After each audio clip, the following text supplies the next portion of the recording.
বাঁধন আপুর কথা আমি মানে বলা লাগবে না নতুন করে, সবাই ওনাকে চিনে। উনি ওয়ান অফ দ্য বেস্ট আমাদের এই বাংলাদেশের চলচ্চিত্রের মধ্যে।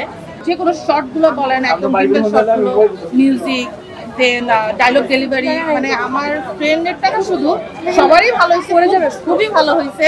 কিন্তু আমার কাছে মনে হচ্ছে আমার ফ্রেন্ড আর কি নিউ কামার হিসাবে ও খুব ভালো করছে, বেস্ট করছে। দর্শকদের জন্য বলবো বেশি বেশি করে আসবেন, বেশি বেশি দেখবেন, বাংলা ছবি দেখবেন, পসিবল হলে হলে এসে দেখবেন। আর নতুন হিসাবে আমরা বেশিরভাগ চিন্তা করি নতুন চিনি না, দেখবো কি দেখবো না, অ্যাটলিস্ট দেখা দরকার, একটা বার হলে একটু চান্স দেওয়া দরকার, আর খারাপ লাগবে না ইনশাআল্লাহ। এই সিনেমাটা মানে আমার কাছে লাগছে যে মেসেজটা দিয়েছে, হ্যাঁ, যে নারী কেন্দ্রিক যে মেসেজটা দিয়েছে, প্রত্যেকটা নারী এই ধরনের কোনো না কোনোভাবে এই ধরনের আপনার ঘটনার সাক্ষী হয়।